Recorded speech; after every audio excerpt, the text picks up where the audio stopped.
नमस्कार, the Sanjay show में आप सभी का एक बार फिर से स्वागत है। मैं हूं संजय शर्मा और आज हम बात करने जा रहे हैं रूस यूक्रेन युद्ध की। यूक्रेन पर रूस के हमले की खबर इन दिनों हर तरफ चर्चा में है। रूस की तरफ से कहा जा रहा है कि नेटो को अपनी सीमा पर आने से रोकने के लिए रूस ने ये हमला किया है। वो नहीं चाहता कि यूक्रेन नेटो का सदस्य बने और नेटो सेनाएं वहां पर जाएं। पर क्या ये बात सिर्फ इतनी सी ही है? इस हमले से रूस को भारी नुकसान होने की आशंका है। फिर भी पुतिन ने ये चाल चली है तो ज़रूर उसका ऐसा कोई फ़ायदा होने जा रहा है जो अभी दिख रहे नुकसान से बड़ा है। तो वो क्या है उसे समझेंगे, पर आइए पहले आज की स्थिति पर बात करें।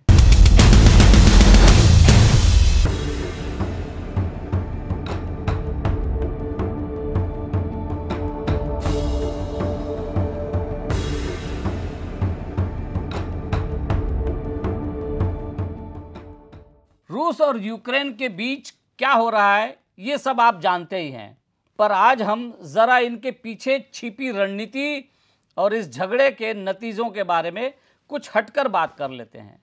आज पूछा जा रहा है कि अगर अभी यूक्रेन नेटो में शामिल होने के लिए साइन कर दे तो क्या अमेरिका और नेटो फौजें वहां नहीं पहुंच सकेंगी?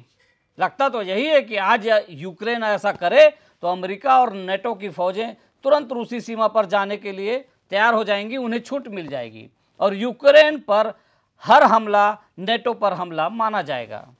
इसका जवाब भी भयंकर होगा। लोग इसको लेकर तरह तरह की चर्चाएं कर रहे हैं। बड़े बड़े सैन्य विशेषज्ञ अपनी राय दे रहे हैं कि रूस यहाँ पूरा युद्ध नहीं करेगा, बल्कि सिर्फ छोटा सा मिलिट्री ऑपरेशन करेगा जैसा वो कह रहा है। पर एयरफोर्स और मिसाइलों का इस्तेमाल करने के बाद अब युद्ध के लिए और क्या बचा है? इतना तो साफ है कि रूस ने पूरी तरह से सारे नतीजों का आकलन करने के बाद ही ये युद्ध शुरू किया है। तो आप क्या कहेंगे? क्या पुतिन की मति मारी गई है?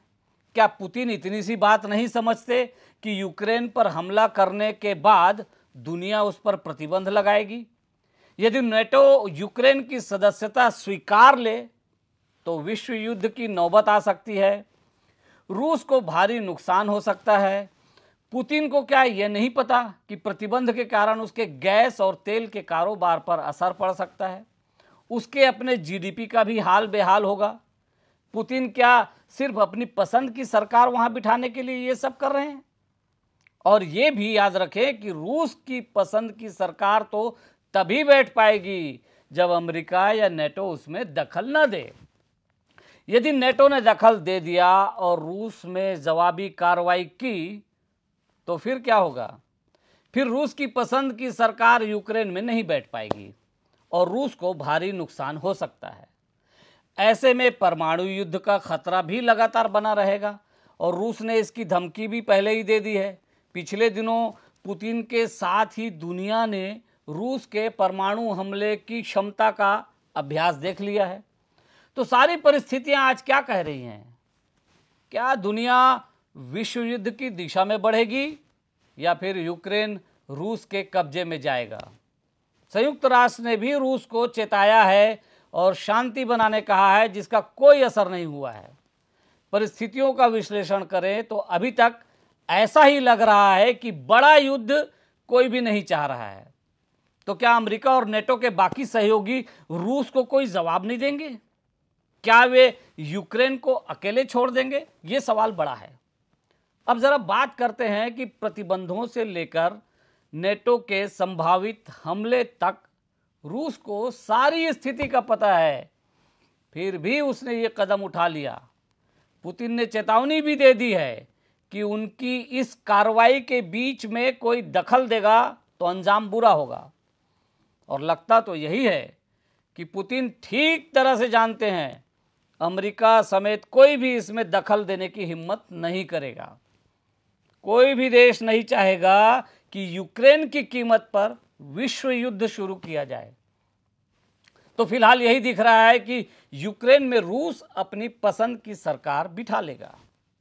अब जरा इस बात पर भी ध्यान दीजिए कि रूस से गैस और तेल की आपूर्ति यूरोपीय देशों को होती है और कहा जाता है कि उनकी ज़रूरत का करीब आधा तेल और गैस रूस ही देता है।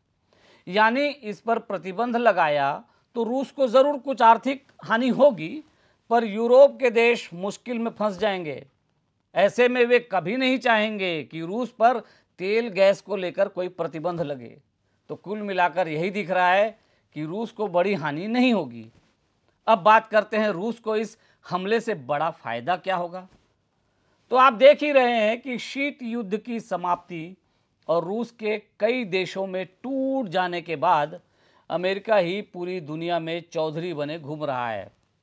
आरोप लगते हैं कि जब चाहे तब और जहां चाहे वहां अमेरिका युद्ध को थोप देता है। देशों के भीतर पहले वो उपद्रव करवाता है, फिर उसको नियंत्रित करने के नाम पर हमला कर देता है। इराक से लेकर अफगानिस्तान तक इसके उदाहरण हैं। आज पूरी दुनिया में हर तरफ अमेरिका मुखिया की भूमिका निभा रहा है। इस बीच कुछ सालों में चीन ने उसे चुनौती देना शुरू कर दिया है और देखा जाए तो पिछले कुछ समय से अमेरिका वर्सेस चीन ही दिखाई दे रहा था। चीन लगातार अमेरिका को चुनौती देने में जुटा था। ऐसे में दुनिया में अगला चौधरी चीन ही बनता दिख रहा है। दुनिया को लग रहा था कि अमेरिका के बाद अब नंबर 2 पर चीन ही है और रूस इसे बर्दाश्त नहीं कर सकता है। रूस जो कभी दुनिया के एक खेमे का नेतृत्व करता रहा है, वो कभी भी चीन को नेतृत्व का मौका नहीं देना चाहेगा। हाँ, ये अलग बात है कि वो चीन को अमेरिका से मुकाबले के लिए हथियार देता है।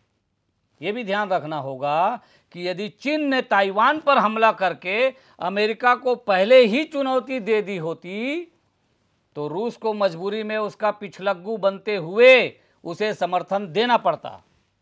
यानी चीन आगे होता और उसके पीछे रूस होता। पुतिन इसी स्थिति को बदलने के लिए बहुत दिनों से मौके की ताक में थे। उनको ऐसा कोई मौका मिल नहीं पा रहा था। अब जब यूक्रेन ने नेटो में शामिल होने की इच्छा जताई है तो उसे मौका मिल गया है नेटो और अमेरिका को चुनौती देने का। पुतिन जानते हैं कि उसके यूक्रेन पर हमले के बाद नेटो की जवाबी कार्रवाई की संभावना लगभग नहीं के बराबर है। वो जानते हैं अमेरिका बयान देने और छोटा मोटा प्रतिबंध लगाने के अलावा कुछ नहीं कर पाएगा।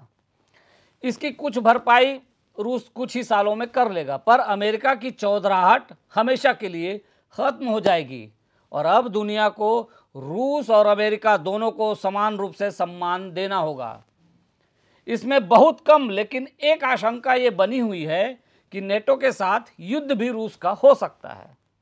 तो पुतिन इतना रिस्क तो उठाएंगे ही, बिना रिस्क लिए आप आगे बढ़ नहीं सकते। और ये रिस्क दुनिया के एक धड़े में रूस की नेतागिरी को हमेशा के लिए खत्म करने की तुलना में छोटा ही है। नेटो अगर युद्ध में उतरता भी है तो वो बहुत छोटा युद्ध ही होगा। ऐसा होने पर रूस और मजबूत दिखेगा और अमेरिका ऐसा नहीं चाहेगा। यूरोप के देश भी अमेरिका पर युद्ध से दूर रहने के लिए दबाव डालेंगे।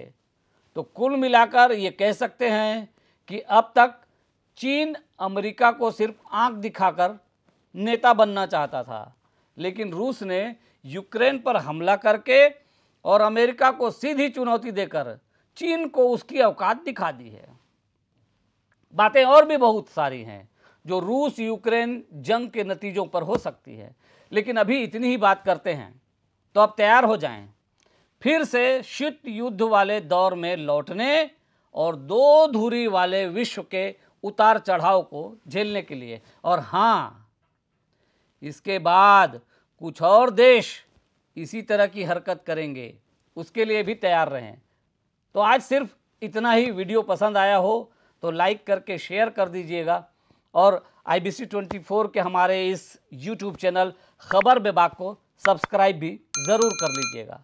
नमस्कार।